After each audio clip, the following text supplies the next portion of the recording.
Hi guys, welcome back aboard good old Athena. It's been almost 2 years since we left Denmark, and a lot of that time has been spent either at anchor or on mooring balls, meaning not connected to shore power.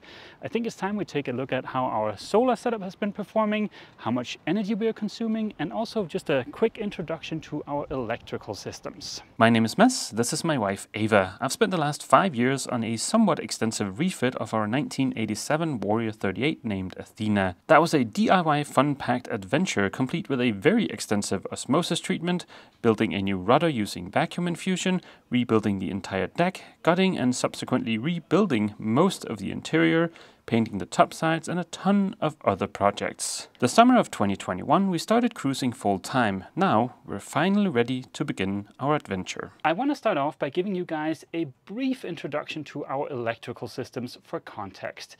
So things are about to get a tiny bit nerdy. We have 3 voltages aboard. We have 12, 24 and 230 volts. Each kind of serve their specific own purpose. There's a physical manifestation of those 3 voltages here at our nav station. We have a 24 volt panel, a 12 volt panel, those are both DC, and then we have a 230 volt AC panel. Generally speaking, our heaviest consumers are on the AC side. That would be stuff like our induction cooktop, our electric oven, the water maker, the air conditioning, the dive compressor, stuff like that. On the 24 volt system, we have all of our heavy DC consumers. So that would be stuff like the fridge, the freezer, and of course the 5000 watt Quattro inverter charger that takes the DC and turns it into AC. The 12 volt system is mainly interior lighting, nav lights, half of our chart plotters. The other half of the chart plotters is on 24 volts just to have a bit of a redundancy there. We also have stuff on the 12 volt system that we can't get in 24 volt versions.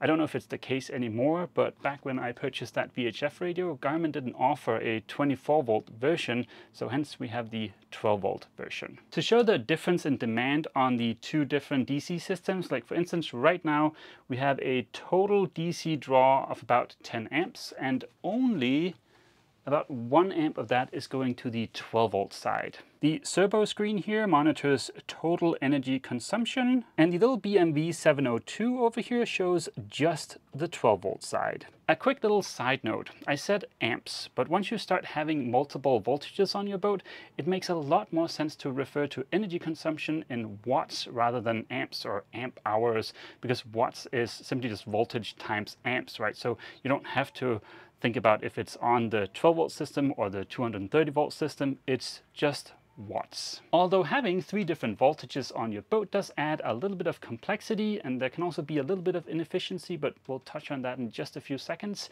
it does come with a giant benefit, and that is smaller gauge wiring. Now it mainly makes sense if you're going to be running high current doohickeys, like for instance the 5000 watt inverter.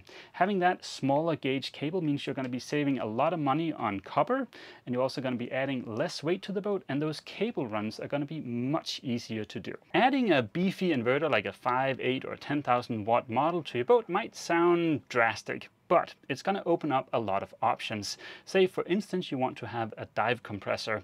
Well, if you have a beefy inverter, then you don't have to go with the infernal combustion model of the dive compressor. You can go with just an electric motor.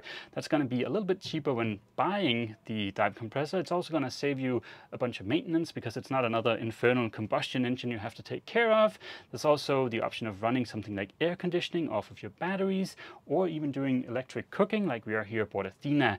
Of course, the big problem is going to be how are you going to recoup all of that energy and stuff it into the batteries, but we'll get right back to that. I've made a super quick, somewhat sloppy drawing of our electrical systems here. Generally speaking, we have 4 ways of stuffing juice into the batteries.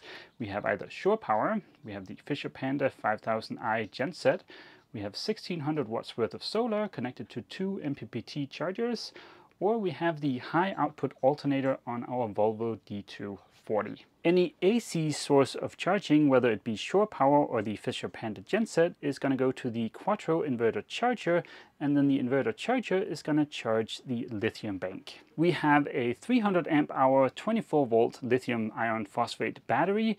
If you convert that to 12 volts, then it would be 600 amp hours. But if you're going to be comparing it to a lead acid battery, because we can use a lot more of the storage capacity in a lithium battery without harming the battery, I like to just, as a general rule of thumb, double the number. So our battery here would be the equivalent of a 1200 amp hour lead acid battery at 12 volts. Technically speaking, you can't just double the number. It's a little bit lower than that, but it's a good general rule of thumb. Directly from the lithium iron phosphate battery, we're connected to the DC 24 volt distribution panel. That powers stuff like I mentioned, the fridge, the freezer, but of course also the Quattro 5000, which the inverter in that powers all of the AC stuff. The 12 volt distribution, and please excuse the loads up here, they should have been down here, that's a little bit of a drawing mistake, but the distribution panel for the 12 volt side is powered by a 12 volt lead acid battery that's charged from the 24 volt side through a DC-DC charger.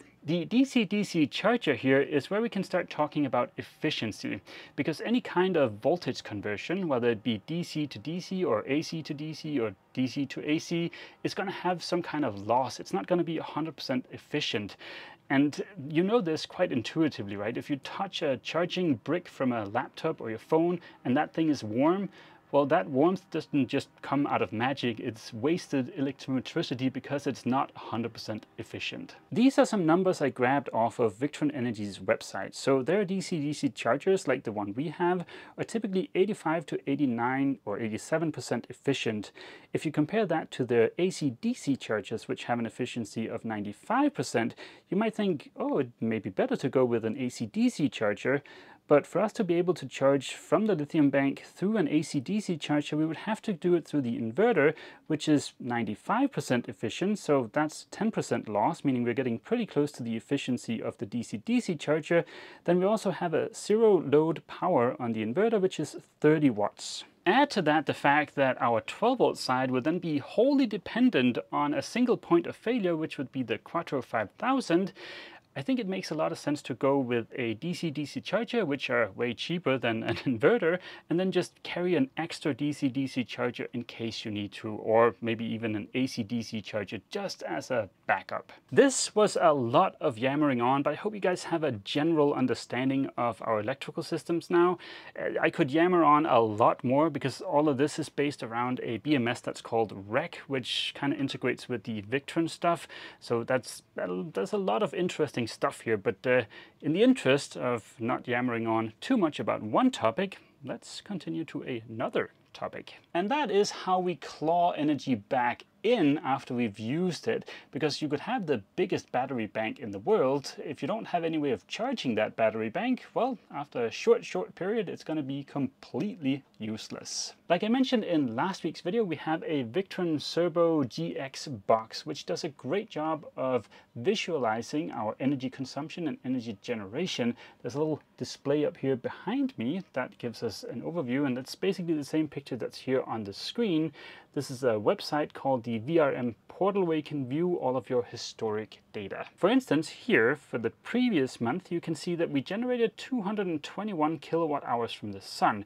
Now the consumption here is only on the AC side, but we consumed 114 kilowatt hours. Like I also mentioned in last week's video, the Serbo environment is not super optimized for DC usage. It's way more focused on AC usage, which is a little bit annoying when you're on a boat or maybe like in a van, somewhere where you're not permanently connected to AC. But even though it's not perfect, we can still use it. Just for giggles, I have looked at the last 2 months, and on average per day on the AC side, we're consuming 3.9 kilowatt hours per day, and we're generating around 7 kilowatt hours per day. I just noticed something else looking at the screen here. We're at 100% state of charge on the lithium batteries.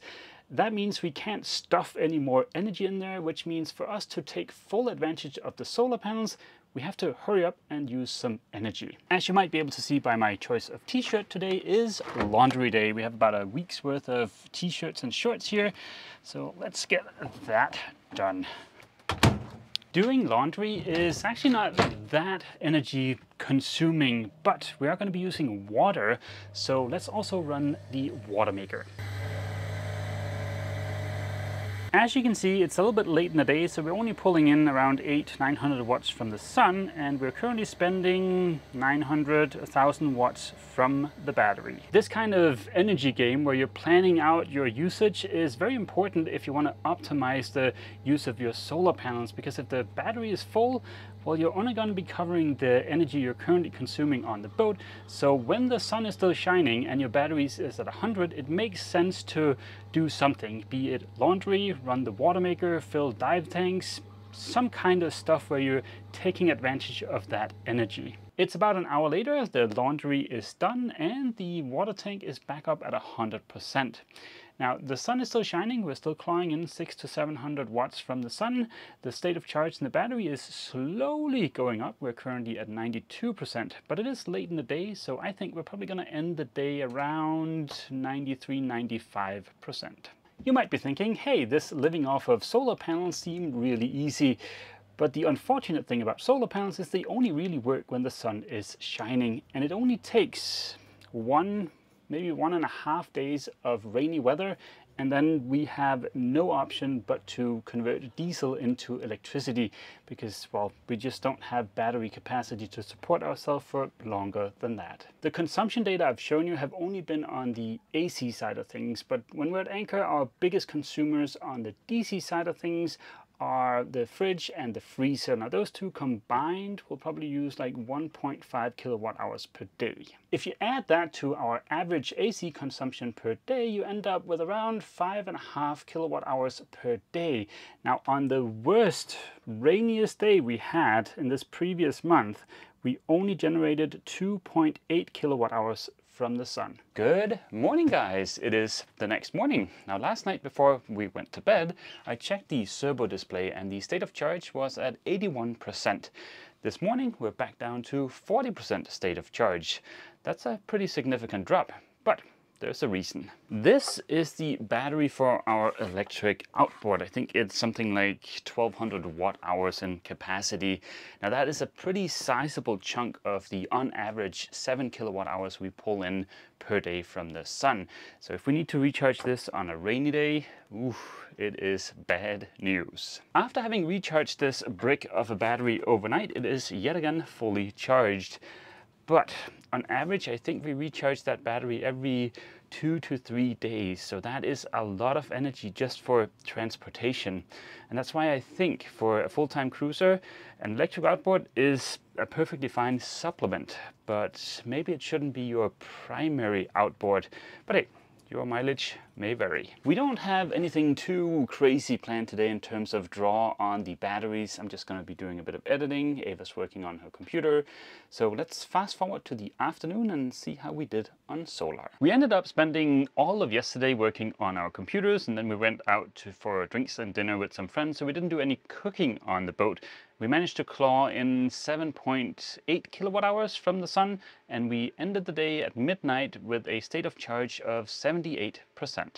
For the fun of it, let's compare 2 nights. So yesterday and the day before. So one night where we were running the inverter to charge the outboard battery, and one night where we've turned off the inverter like we normally do at night. The night where we were charging the battery, we went from 80% state of charge, and then at 8 o'clock we were down at 36% state of charge. If we then compare that to last night, we started out at 78% and we went down to, at 8 o'clock, 57%. So on the night where we were charging the outboard battery, we used 44% battery versus last night where the inverter was off like it normally is, we used 24% battery. That is a significant difference. I'm happy we charged the outboard battery yesterday because today, according to the sky and the weather forecast, it's supposed to be kind of overcast, gloomy, and a little bit rainy.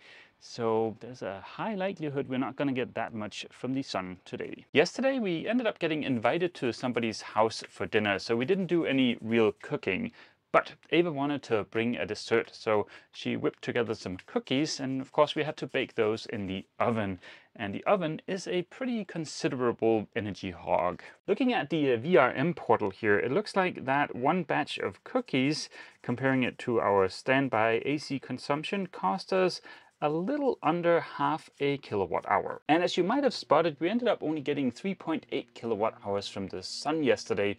So this morning we started out the day at 23% state of charge. Looking at the weather forecast, today is also going to be a somewhat gloomy affair. As a general rule of thumb, I don't like to have the state of charge go below 20% whenever I'm working on the computer, just in case I forget to keep an eye on the state of charge and the inverter decides to shut off to protect or save battery. I don't want to risk losing any work or data. Today there is another pressing matter that's going to mean we'll have to burn a tiny bit of diesel. Ava's out of workout clothes, and for us to be able to wash any of those, we need to make a little bit of water and we need to run the washing machine. So yeah, we're definitely going to have to run the engine. Thanks to the high output alternator, even though we're running the engine at somewhat low RPMs, we're still getting around 2 kilowatts. After having used our solar setup here in the Caribbean for about 3 months, I've arrived at the conclusion that 1600 amps is okay for us. It would be awesome with 400 or 800 watts more, but there just aren't really any good places to cram in those solar panels. They're just going to be suffering from a lot of shading. So our 1600 watts worth of solar and 300 amp hours at 24 volts worth of batteries enough to live off of without ever having to burn diesel. Well, no, not for us, but of course your mileage may vary. I know if we got rid of the freezer, that would certainly help us a lot. But then on the other hand, it is really nice to have a freezer. Now, over the last month here in Prickly Bay, we've had to generate, I think it's about 40 kilowatt hours worth of electroelectricity from diesel. The rest has been from solar, and that would equal somewhere in between 10 to 15 hours worth of engine runtime. Of course, if we were somewhere less sunny, we would have to burn more diesel, and that is the exact reason why we have the high output alternator and also the genset, to give us the ability to go where we want to go. If you're trying to figure out how much energy you can get from the sun, of course that's going to vary a lot depending on your location. Victron has this really neat guide where you can size your MPPT chargers, and that little guide will also give you a very rough estimate of how much sun you're going to be bringing in. I found the spec sheet for our solar panels and I've entered those numbers into the calculator here. The number it spits out is around 7.8 kilowatt hours per day. Our actual number is 7.3 kilowatt hours. I can't remember that's over the last month or over the last 2 months, but yeah, it's a little bit less than the guide suggests. It's still a generally really good guide, so I'll include a link for that down in the description. Of course, more solar is always more better, but the big challenge, especially for monohulls, is that it's hard to cram in enough without getting a bunch of shading. I'm sure somebody's going to suggest a wind turbine now, but I am not a big fan of those. It's a bunch of noise, vibration, you don't get that much output, and for what you get, they're actually kind of pricey. So yeah, I would much prefer to stick with solar. Before ending this video, I just want to give you a quick idea of what a setup like the one we have here might cost. Keep in mind that you can go higher than this and you can also go a little bit lower than this, but these are just prices for the doohickeys. There's no labor included in this. So for us, the Quattro 5000, the inverter charger, was about 3 grand. Then add the isolation transformer, lithium, the servo setup, the BMS, solar, and MPPTs, and we end up at about 11,000 US. Then if we want to add the high output alternator and the wake speed controller, that brings us up to about 15,000. And if you then want redundancy for your diesel generation setup here, then a diesel genset will probably bring you up to somewhere right around 28,000 US. I hope you've enjoyed this quick little glimpse at our electrical setup and how our solar panels are performing. Next week we're going to be sailing from Grenada down to Trinidad to haul out the boat. But yeah, that's going to be the end of this week's video. We hope to see all of you guys back here aboard Athena next week for yet more sailing fun. As always, feel free to leave a comment down below, and don't forget, if you've enjoyed this video, please remember to leave a like. That was Ava from out in the cockpit. See you!